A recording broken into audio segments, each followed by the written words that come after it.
Good morning students, this is PK sir, your chemistry sir, welcoming you to the next lecture. That is lecture number, probably lecture number 11 of this chapter, structure of atom. ठीक है, structure of atom chapter चल रहा है और इसका ये lecture number 11 है, NCERT chemistry class 11th का. ठीक है, इससे पहले हम इस चैप्टर में बहुत सी बातें डिस्कस कर चुके हैं, तो जो पुरानी टॉपिक्स है उनको रिकैप करने के लिए या वॉच करने के लिए आप आई बटन पे क्लिक कर सकते हैं. ठीक है, तो लास्ट जो क्लास था उसमें हमारा टॉपिक चल रहा था quantum model of atom. Quantum model of atom. और ये जो क्वांटम मॉडल जो है, अच्छा एक चीज़ इम्पोर्टेंट बात ये है कि आज जो हम डिस्कस करने जा रहे हैं थोड़ा सा कंपेरेटिवली थोड़ा सा स्टैंडर्ड है उसका, means little tougher, that is the little tougher portion of this chapter. ठीक है, तो यहाँ पर आपको बहुत सी बातें जो है वो इमेजिन करनी होगी. ओके, इमेजिन का मतलब यहाँ पर आपको थोड़ा सा सोचना होगा. ठीक है, अपने माइंड या ब्रेन के अंदर आपको इमेजिन करना होगा उसको.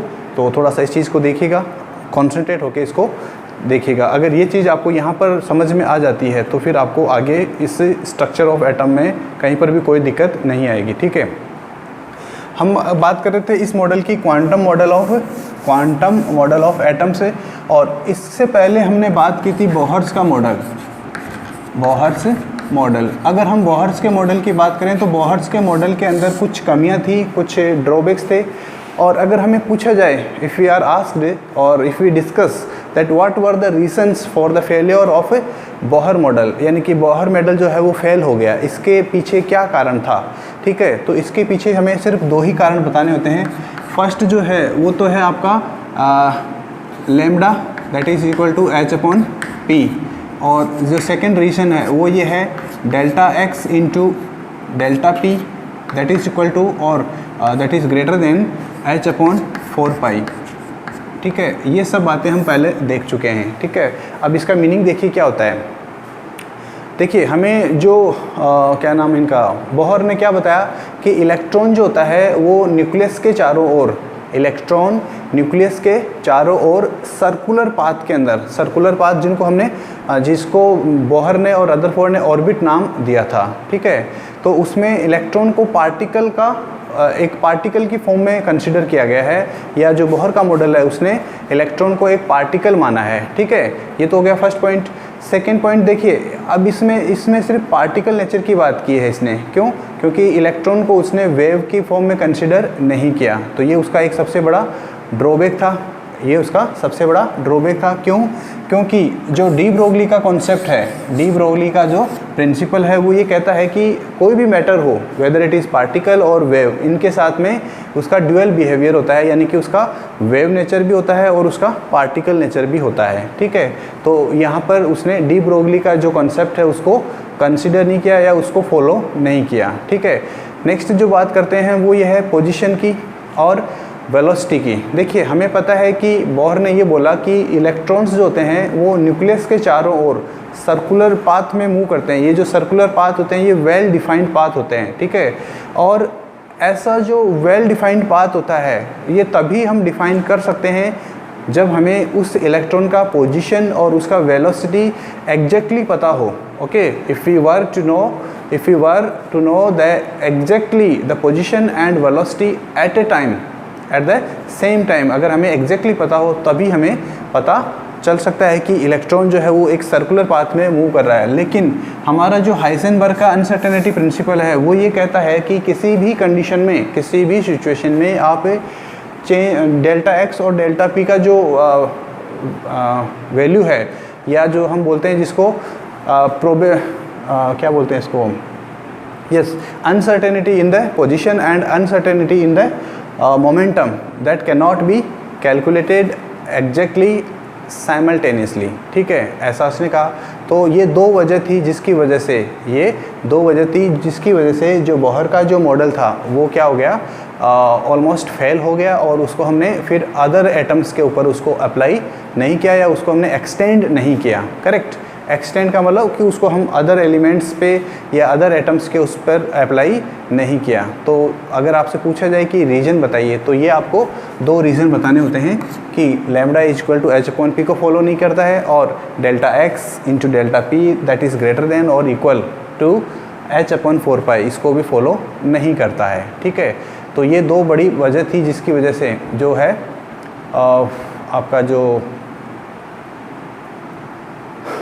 बोहर का मॉडल जो है वो सफल नहीं हो पाया या सक्सेसफुल हम उसको नहीं मानते हैं, ठीक है। चलिए इसके बाद में नेक्स्ट देखते हैं हम।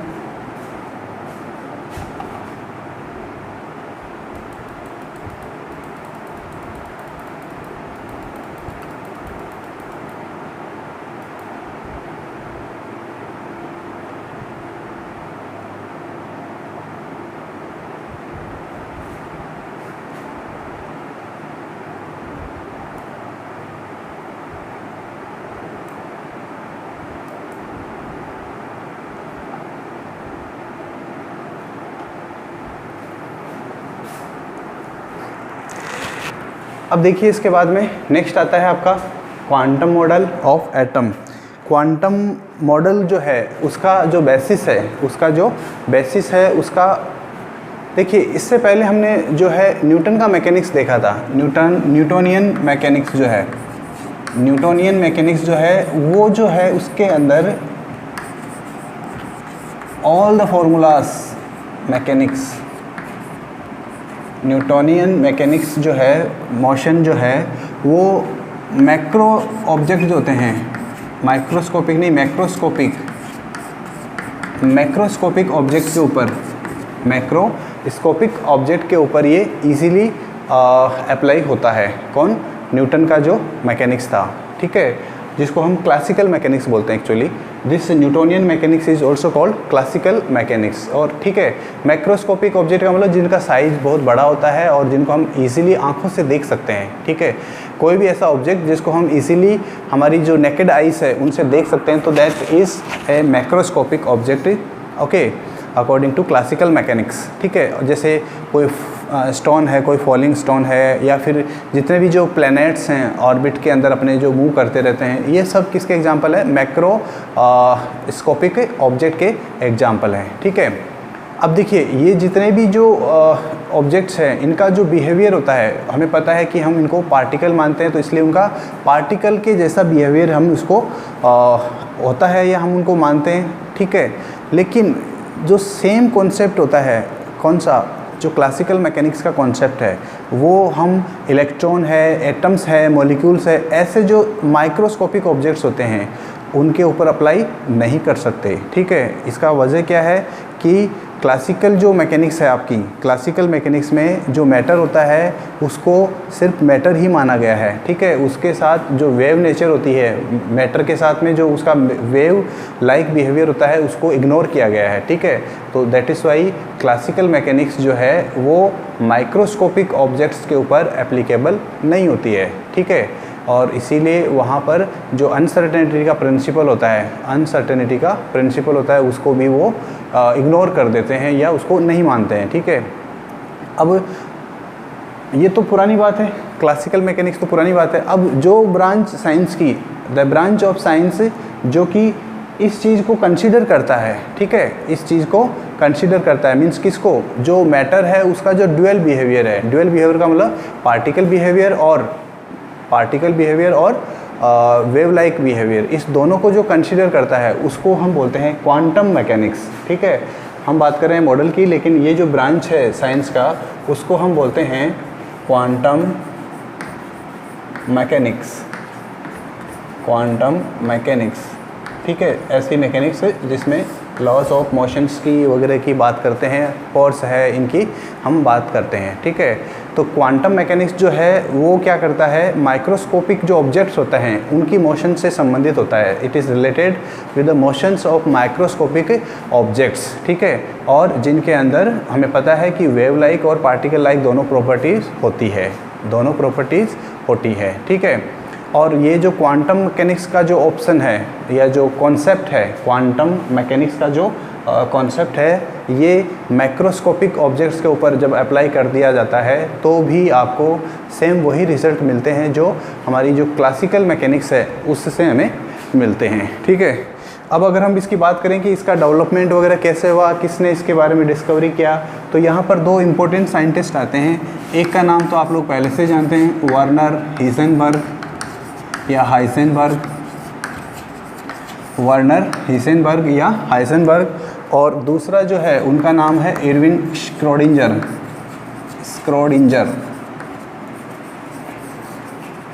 ठीक है, ये ऑस्ट्रिया एक कंट्री है।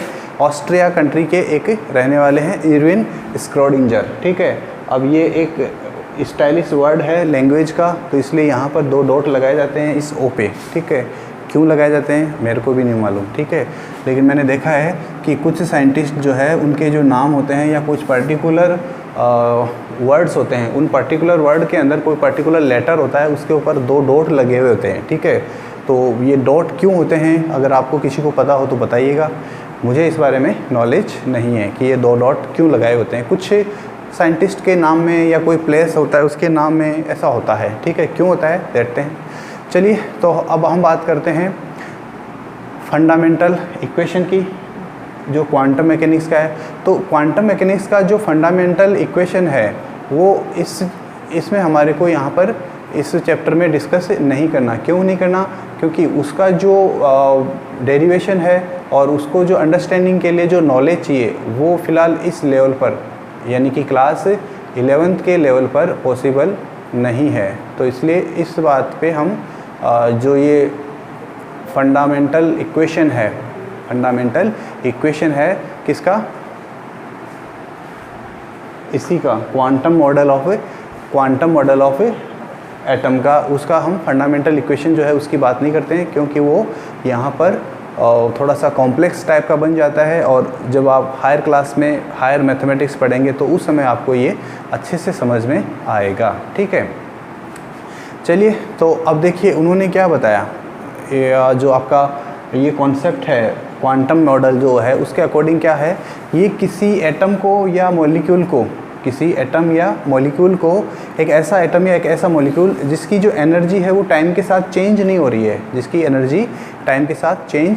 रही है, उसको ये एक सिस्टम वर्ड देता है। ठीक है, और इसके लिए वो जो है स्क्रोडिंजर, देखिए इसको श्रोडिंजर भी बोल सकते हैं, स्क्रोडिंजर भी बोल सकते हैं। स्क्रोडिंजर जो इक्वेशन होती है उसको वो कैसे लिखता है, हैमिल्टोनियन ऑपरेटर है एक, और ये जो नोटेशन है जिसको हम साई बोलते हैं, psi that is equal to e that is total energy and psi. ठीक है, जहाँ पर एच जो ऊपर ये साइन बना हुआ है, ये इसको हम बोलते हैं हैमिल्टोनियन ऑपरेटर। ठीक है, इसका कोई फिलहाल इस लेवल पर आपके लिए कोई यूज़ नहीं है। और यहाँ पर ये जो ई है ये क्या कहता है, यहाँ पर टोटल एनर्जी जो है सिस्टम की उसकी बात करता है। टोटल एनर्जी के अंदर जो सिस्टम है उसमें सब एटॉमिक पार्टिकल्स भी आ जाते हैं, जैसे इलेक्ट्रॉन है, प्रोटॉन है, न्यूट्रॉन है, न्यूक्लियस है, इन सब की एक साथ में जितनी भी एनर्जी है उसको ये कंसिडर करता है। ठीक है, और जब इस इक्वेशन को सॉल्व किया जाता है तो ये आपको ई और साई की वैल्यू देता है आपको। ठीक है, साई क्या है यहाँ पर अभी बताएंगे आगे नेक्स्ट वाले टॉपिक में।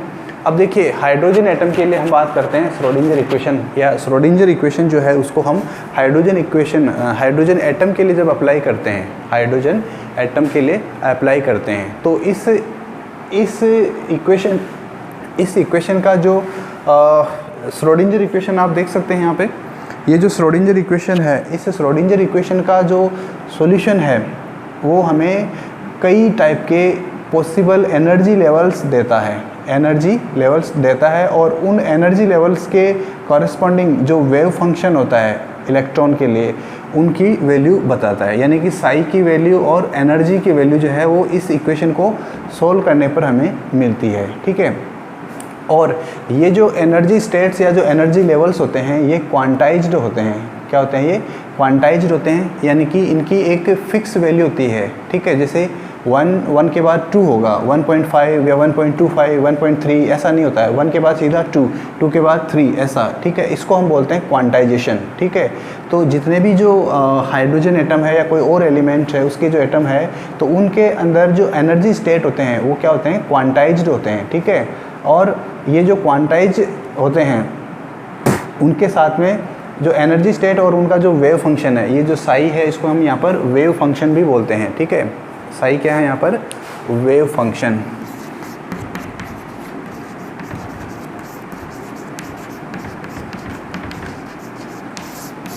Sai is here A wave function, ठीक है। तो ये जो साई और वेव फंक्शन होते हैं, इनकी हेल्प से इनको जब हम एक्सप्लेन करते हैं तो इनकी 3 कैरेक्टराइज्ड प्रॉपर्टीज़ होती है और ये 3 क्वांटम नंबर से इनको डिनोट किया जाता है। 3 क्वांटम नंबर कौन कौन से हैं अभी हम डिटेल में और आगे देखेंगे इसी चैप्टर में। Principal quantum number, principal quantum number,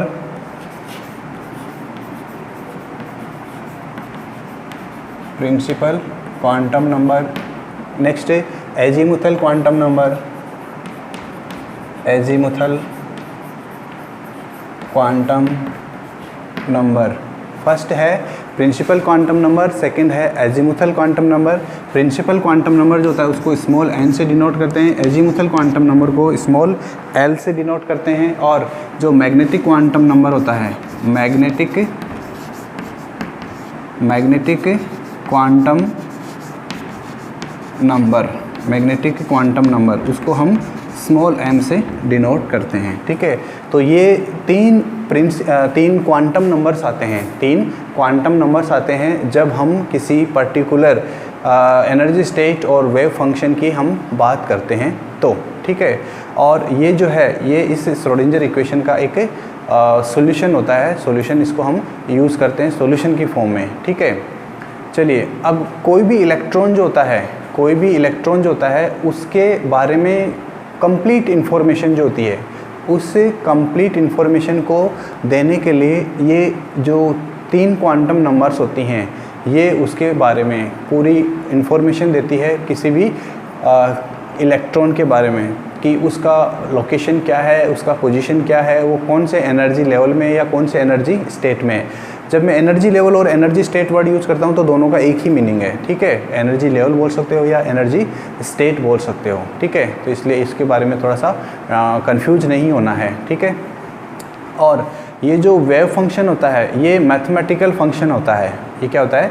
mathematical function होता है। और ये जो इलेक्ट्रॉन होता है एटम के अंदर, इलेक्ट्रॉन होता है एटम के अंदर, उसके ऊपर इसकी वैल्यू जो है इलेक्ट्रॉन के जो कोऑर्डिनेट्स होते हैं, इलेक्ट्रॉन के जो कोऑर्डिनेट्स होते हैं उनके ऊपर इसकी वैल्यू डिपेंड करती है, ठीक है। और इसका बाकी कोई फिजिकल मीनिंग नहीं होता है, वेव फंक्शन का कोई फिजिकल मीनिंग यहाँ पर नहीं होता है। जस्ट बस ये एक इंफॉर्मेशन है कि जो इलेक्ट्रॉन है उसका कोऑर्डिनेट क्या है उसके बारे में ये बताता है, ठीक है। तो ऐसे जो वेव फंक्शंस होते हैं, ऐसे जो वेव फंक्शन होते हैं उनको ही हम बोलते हैं एटॉमिक ऑर्बिटल। क्या बोलते हैं इनको हम? Atomic orbital, atomic orbital. कुछ जगह पे इसको ऑर्बिटल भी बोलते हैं, कुछ लोग इसको ऑर्बिटल, पता नहीं क्यों बोलते हैं, हमारे यहाँ तो हम तो इसको ऑर्बिटल ही सुना है, ठीक है। बट कुछ लोग बोलते हैं ऑर्बिटल को ऑर्बिटल, ठीक है। चलिए, तो अगर कोई वेव फंक्शन एक इलेक्ट्रॉन वाली स्पीसीज से रिलेटेड है तो सिंपल सा है कि वो 1 इलेक्ट्रॉन सिस्टम है, ओके। ऐसा ही क्या हमने देखा था कि जो हमारा क्या नाम है इसका, बोहर का जो मॉडल था, उस बोहर के मॉडल की जो प्रॉब्लम थी, बोहर के मॉडल की जो प्रॉब्लम थी उसका सॉल्यूशन जो था, एक प्रकार से हमने उसका ड्रॉबैक भी देखा था। तो उसका ड्रॉबैक का एक यही था कि ये जो बोहर का जो मॉडल है ये सिंगल इलेक्ट्रॉन स्पीसीज होते हैं उनके ऊपर ही एप्लीकेबल होता है, ठीक है। चलिए, अब देखिए ये जो वैल्यू है एटॉमिक ऑर्बिटल, ये एटॉमिक ऑर्बिटल क्या बताता है आपको? एटॉमिक ऑर्बिटल का मतलब ये होता है कि किसी पर्टिकुलर पॉइंट के ऊपर, पहली बात किसी एटम के अंदर, किसी एटम के अंदर किसी पर्टिकुलर पॉइंट पर किसी इलेक्ट्रॉन को फाइंड करने की जो प्रोबेबिलिटी होती है, प्रोबेबिलिटी, उसी को हम क्या बोलते हैं? वो जो प्रोबेबिलिटी होती है ये मॉडुलस साई, साई का जो मॉडुलस है उसका जो स्क्वायर होता है उसके प्रोपोर्शनल होती है, ठीक है। साई क्या है? वेव फंक्शन, वेव फंक्शन का मॉडुलस और फिर उसका स्क्वायर, उसका जो है उसके प्रोपोर्शनल होती है, ठीक है, किसी पर्टिकुलर पॉइंट पर, ठीक है। तो इस प्रकार से जो क्वांटम मैकेनिकल्स जो रिजल्ट्स होते हैं हाइड्रोजन एटम के लिए, वो हाइड्रोजन एटम के जो स्पेक्ट्रम है उसके सभी एस्पेक्ट्स जो होते हैं उनकी पूरी बातें बताते हैं, ठीक है, उनकी पूरी बातें बताते हैं। अब देखिए प्रॉब्लम कहाँ आती है कि ये जो श्रोडिंगर इक्वेशन है या जो श्रोडिंगर इक्वेशन है ये मल्टी इलेक्ट्रॉन सिस्टम्स जो होते हैं, मल्टी इलेक्ट्रॉन सिस्टम्स के लिए जो है इसको हम एग्जैक्टली सॉल्व नहीं कर सकते। करेक्ट? क्यों नहीं कर सकते? क्योंकि यहाँ पर ये जो वैल्यू है, ये वेव फंक्शन जो है वो एक इलेक्ट्रॉन के लिए ही हम यहाँ पर शो करते हैं या सॉल्व करते हैं। लेकिन अगर अपने को इसको किसी मल्टी इलेक्ट्रॉन सिस्टम के लिए अप्लाई करना है तो फिर वहाँ पर हम अप्रोक्सीमेशन जो मेथड होता है उसको हम यूज़ करते हैं। ठीक है, ये जो अप्रोक्सीमेशन मेथड्स जो होते हैं और ये सब जो है वो हमारे लिए इस टॉपिक पे इस लेवल पे इम्पोर्टेंट नहीं है, या यूँ कह सकते हैं कि वो हमारे लिए आउट ऑफ अंडरस्टैंडिंग की बात हो जाती है। ठीक है, तो इसलिए हमें ये बात याद रखनी है कि जो श्रोडिंगर इक्वेशन है वो भी सिंगल इलेक्ट्रॉन स्पीसीज़ के लिए ही बनाई गई है, सिंगल इलेक्ट्रॉन स्पीसीज़ जो है उनके ऊपर ही एप्लीकेबल है। लेकिन इसको अप्रोक्सीमेशन मेथड का यूज़ करते हुए मल्टी इलेक्ट्रॉन जो स्पीसीज़ होती है, मल्टी इलेक्ट्रॉन स्पीसीज़ का मतलब ऐसे एटम्स, ऐसे एलिमेंट्स जिनके अंदर एक से ज़्यादा इलेक्ट्रॉन्स होते हैं, उनके ऊपर भी इसको अप्लाई कर सकते हैं। और इनका अप्लाई करके या इनका जो यूज़ करके है, जो हम सुपर कंप्यूटर्स जो होते हैं उनकी हेल्प से इसमें कैलकुलेशंस करते हैं। ठीक है, तो ये एक बाद की बातें हैं एक्चुअली, तो इसलिए हम लोग क्या करते हैं, इनको डिस्कस नहीं करते हैं। यहाँ पर मल्टी इलेक्ट्रॉन जो होते हैं उनकी बात हम यहाँ पर नहीं करते हैं। ठीक है, चलिए इसके बाद में देखिए जितने भी जो ऑर्बिटल्स होते हैं। अब ऑर्बिटल क्या होता है, अभी मैंने बताया था यहाँ पर एटॉमिक ऑर्बिटल। एटॉमिक ऑर्बिटल का मीनिंग क्या होता है? एटॉमिक ऑर्बिटल का मीनिंग ये होता है कि वह जगह एटम के अंदर, किसी एटम के अंदर वह जगह जहाँ पर इलेक्ट्रॉन के मिलने की पॉसिबिलिटी, इलेक्ट्रॉन के फाइंडिंग की जो प्रोबेबिलिटी है, चांसेस जो है वो मैक्सिमम होते हैं, उसको हम बोलते हैं ऑर्बिटल। ठीक है, तो ऑर्बिटल क्या है? इलेक्ट्रॉन का घर है। ठीक है, इलेक्ट्रॉन का घर, हाउस ऑफ इलेक्ट्रॉन जो है वो क्या है? ऑर्बिटल। पहले हम बोलते थे कि ऑर्बिट जो है वो क्या है? इलेक्ट्रॉन का घर है। लेकिन अभी ये जो क्वांटम मॉडल है एटम का, वो क्या कहता है कि ऑर्बिट नहीं, ऑर्बिटल है इलेक्ट्रॉन का घर। ठीक है, चलिए, तो कोई भी जो ऑर्बिटल होता है उस ऑर्बिटल की जो एनर्जी होती है, ऑर्बिटल की जो एनर्जी होती है किसमें? मल्टी इलेक्ट्रॉन एटम के अंदर, किसी मल्टी एटम इलेक्ट्रॉन के अंदर। ये याद रखने की बात है, इम्पोर्टेंट है, क्योंकि आपको ये बहुत बार यूज़फुल होगी।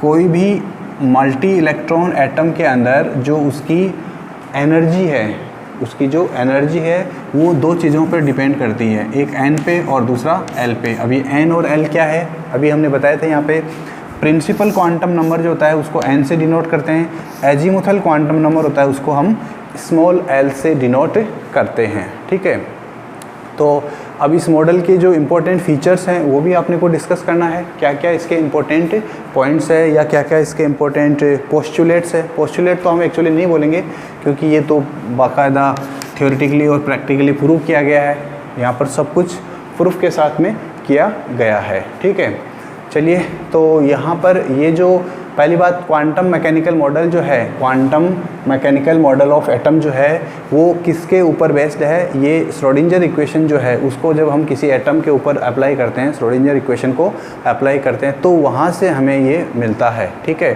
तो देखिए इसका जो फर्स्ट पॉइंट है, ये क्या कहता है कि किसी भी एटम के अंदर जो इलेक्ट्रॉन होता है उसकी जो एनर्जी होती है, किसी भी एटम के अंदर जो इलेक्ट्रॉन है उसकी जो एनर्जी होती है वो क्वांटाइज्ड होती है। क्वांटाइज्ड का मतलब अभी बताया था मैंने कि कोई फिक्स एक डिफरेंट यूनिट, एक फिक्स यूनिट होगी, उसी के मल्टीपल की यूनिट्स ही प्रेजेंट होगी। जैसे सेम एग्जांपल हम बदलें कि जैसे मैंने वहाँ पर किसी पर्टिकुलर क्लास के अंदर 10 बच्चे या 10 स्टूडेंट्स प्रेजेंट थे, तो मैं किसी दूसरे केस में ऐसे नहीं बोल सकता कि यस किसी दूसरी क्लास के अंदर 10.5 बच्चे थे। 10.5 दैट इज़ नॉट पॉसिबल। क्यों? क्योंकि the number of person is an integer. ठीक है, 1 होगा या 1 के 2 होगा, 2 होगा, 3 होगा, ऐसा बीच वाली वैल्यू नहीं होती है, तो इसको हम बोलते हैं क्वांटाइजेशन। करेक्ट, तो एनर्जी का जो है किसी भी एटम के अंदर जो इलेक्ट्रॉन है उसका जो एनर्जी है वो भी क्या होती है? क्वांटाइज होती है। ठीक है, और ये एनर्जी किस लिए होती है, किस वजह से होती है? क्योंकि जो इलेक्ट्रॉन होता है वो एटम के अंदर जो इलेक्ट्रॉन है, एटम के अंदर जो न्यूक्लियस है वो इलेक्ट्रॉन को क्या करता है? बाउंड करके रखता है, बांध के रखता है एक इलेक्ट्रोस्टैटिक फोर्स की हेल्प से। ठीक है, इलेक्ट्रोस्टैटिक फोर्स ऑफ अट्रैक्शन होता है, उसकी वजह से यहाँ पर ये ऐसा होता है। ठीक है, अब इसके बाद में ये जो क्वांटाइज्ड इलेक्ट्रॉनिक एनर्जी लेवल्स होते हैं, क्वांटाइज्ड इलेक्ट्रॉनिक एनर्जी लेवल्स जो होते हैं, ये जो इलेक्ट्रॉन होता है उसकी वेव प्रॉपर्टी होती है, वेव लाइक प्रॉपर्टी होती है, उसकी वजह से ये ऐसा होता है। ठीक है, और ये जो श्रोडिंगर वेव इक्वेशन है उसका ये अलाउड सॉल्यूशन होता है। दो प्रकार के सॉल्यूशन हो सकते हैं, एक अलाउड सॉल्यूशन और एक फॉरबिडन सॉल्यूशन। फॉरबिडन का मतलब सिंपली जो नॉट अलाउड होता है। ठीक है,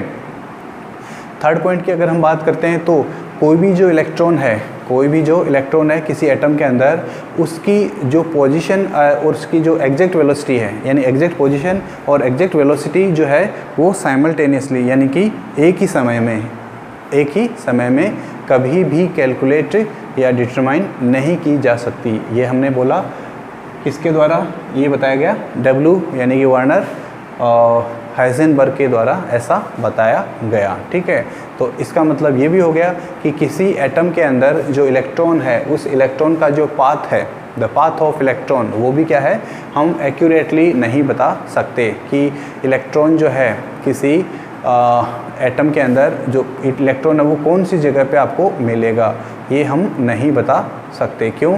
क्योंकि ये जो है हाइजेनबर्ग का जो प्रिंसिपल है वो इसको परमिशन नहीं देता है। तो फिर हम क्या बता सकते हैं, तो हम ये बता सकते हैं कि दैट इज़ वाई जो है इलेक्ट्रॉन को एक पर्टिकुलर जगह पे अगर हम ढूंढने जाएंगे तो उसको मिलने की जो चांसेज है वो उसकी प्रोबेबिलिटी होती है। ठीक है, चलिए नेक्स्ट पॉइंट क्या बताता है, फोर्थ इसका जो कॉन्सेप्ट है वो क्या बताता है कि एटॉमिक जो ऑर्बिटल होता है, एटॉमिक ऑर्बिटल, ये जो अभी हमने बताया था यहाँ पर एटॉमिक ऑर्बिटल, ये किसी इलेक्ट्रॉन का, किसी एटम के अंदर किसी इलेक्ट्रॉन का जो वेव फंक्शन होता है वो एटॉमिक ऑर्बिटल होता है। ठीक है, और जब भी किसी इलेक्ट्रॉन को किसी वेव फंक्शन से हम उसको एक्सप्रेस करते हैं तो इसका मतलब क्या है कि वो इलेक्ट्रॉन उस पर्टिकुलर ऑर्बिटल के अंदर प्रेजेंट है।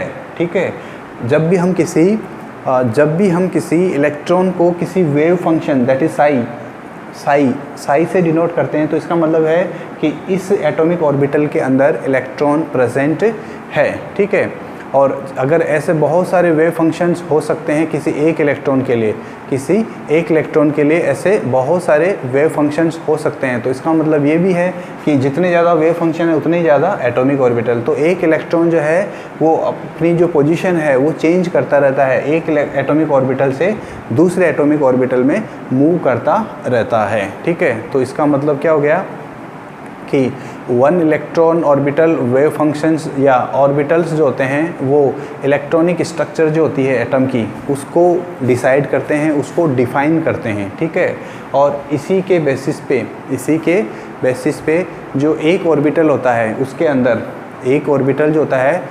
अंदर एक डेफिनेट एनर्जी होती है। एक ऑर्बिटल के अंदर जो एक इलेक्ट्रॉन होगा उसके पास एक फिक्स्ड अमाउंट ऑफ एनर्जी होती है, और एक ऑर्बिटल जो होता है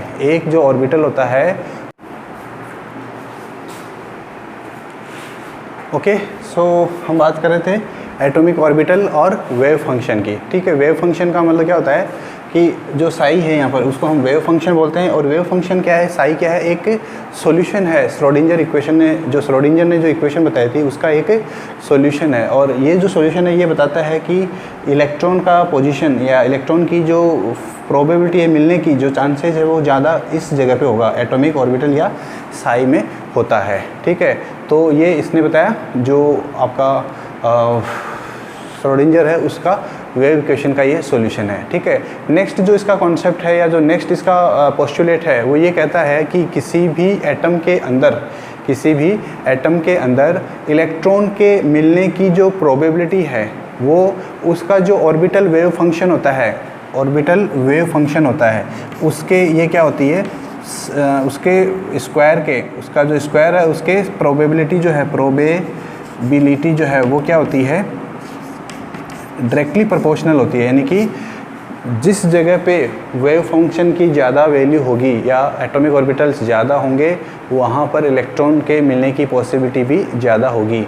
और ये जो मॉडुलस साई स्क्वायर होता है इसको ही हम प्रोबेबिलिटी डेंसिटी भी बोलते हैं। क्यों? क्योंकि यहाँ पर इलेक्ट्रॉन के मिलने की या इलेक्ट्रॉन की डेंसिटी जो है वो ज़्यादा होती है, ठीक है। और इसका जो वैल्यू है साई स्क्वायर मॉडुलस जो है या प्रोबेबिलिटी डेंसिटी जो होती है उसकी वैल्यू हमेशा ही पॉजिटिव होती है। क्यों? क्योंकि अगर आपने साई यहाँ पर नेगेटिव भी ले लिया, साई अगर नेगेटिव होगा तो साई नेगेटिव और उसका स्क्वायर करेंगे तो वो पॉजिटिव ही आएगा। तो इसलिए प्रोबेबिलिटी डेंसिटी जो होती है वो हमेशा ही क्या होती है, पॉजिटिव वैल्यू होती है, ठीक है। तो साई स्क्वायर की वैल्यू से, साई स्क्वायर की जो वैल्यू है उसकी हेल्प से हम किसी एटम के अलग अलग पॉइंट्स पर न्यूक्लियस के चारों ओर हम इलेक्ट्रॉन की जो पोजीशन है, इलेक्ट्रॉन सबसे ज़्यादा कहाँ मिल सकता है, न्यूक्लियस के चारों ओर इलेक्ट्रॉन मिलेगा, ये तो कंफर्म है। किस जगह पे इलेक्ट्रॉन मिलेगा ये वैल्यू जो है वो हमें बताती है प्रोबेबिलिटी डेंसिटी, ठीक है। तो ये कहानी थी आपके quantum mechanical model of atom की, ठीक है। इसके बाद में फिर इसी को आगे हम कंटिन्यू करते रहेंगे और नेक्स्ट हमारा टॉपिक रहेगा ऑर्बिटल्स एंड क्वांटम नंबर्स। ये जो आपका टॉपिक था जो क्वांटम नंबर्स है, और इसके बाद में ये आपका जो ऑर्बिटल है, इनको हम नेक्स्ट क्लास में कंटिन्यू करेंगे, ठीक है। तो ये था आज के लिए। उम्मीद है कुछ थोड़ा सा लगा होगा आपको अच्छा या बुरा जो भी है, बट कंसंट्रेशन यहाँ पर बहुत ज़्यादा चाहिए और इमेजिनेशन थोड़ा सा आपको बनाना पड़ेगा कि एटम के अंदर कौन सी जगह पे इलेक्ट्रॉन मिल सकता है या प्रोबेबिलिटी क्या है, वेव फंक्शन क्या है, ठीक है। तो और ये श्रोडिंगर इक्वेशन जो कि सबसे बड़ी प्रॉब्लम है, एक्चुअली ये जो प्रॉब्लम है ये बायो वाले स्टूडेंट्स के लिए ज़्यादा आती है। क्यों? क्योंकि मैथमेटिक्स वाले जो स्टूडेंट्स हैं वो तो जानते हैं कि ये ऑपरेटर क्या होता है, ये मॉडुलस क्या होता है, उसका ये स्क्वायर है, प्रोबेबिलिटी क्या होती है, ठीक है। तो खैर अगर हमें याद नहीं होता है तो फिर एक ही ऑप्शन है कि उसको हम अच्छे से समझ लेंगे और फिर उसको हम रट लेंगे। रॉटिंग पावर भी हमारा अच्छा होना चाहिए, ठीक है। तो चलिए मिलते हैं नेक्स्ट क्लास में। This is the end of the class for today. Meeting you in the next class. Till then take care, keep yourself safe and bye bye.